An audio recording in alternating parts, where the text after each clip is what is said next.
This is Damon Fordham, adjunct professor of history at the Citadel in Charleston, South Carolina. And I'd like to share a story of wisdom during slavery. There was a man up in Spartanburg named Lewis Evans. He was born in slavery up there. And on November the 12th, 1933, he had an interview with the Spartanburg Herald newspaper up there, and he told about his life in slavery, being born owing to a man named Squire Evans. And when Lewis was a boy, Squire Evans sold 83 of them at one slave auction. And the lady he belonged to, around 1861, sent him to buy a newspaper. And when he got back with the newspaper, the old mistress took the paper and read it and started to cry. And young Lewis said, "What's the matter, mistress?" And the old lady said, "Well, Lewis, it looks like the war done started at Fort Sumter and my brothers just might get killed."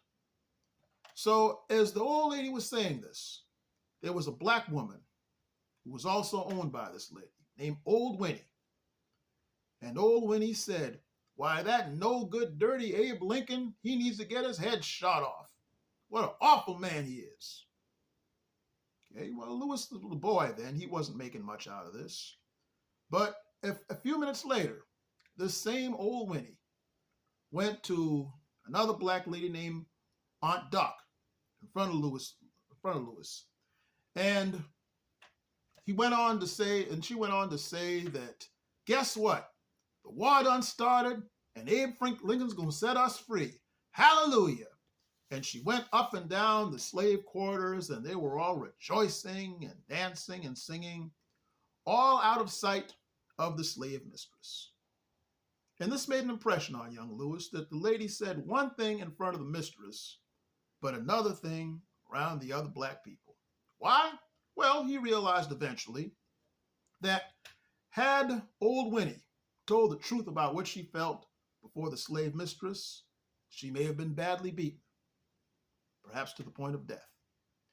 And so that story goes to show that during slavery, they were not the ignorant people that many movies and things would have you believe, and nor did they always submit to what they were going through.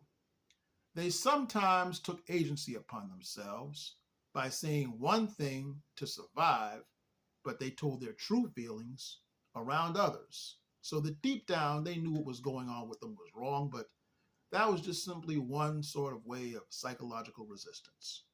And you can read that interesting story in my current book, The Black Folk Tales and Chronicles of South Carolina. And that story originally came out of the Spartanburg Herald newspaper here in South Carolina on November the 12th, 1933. This is Damon Fordham.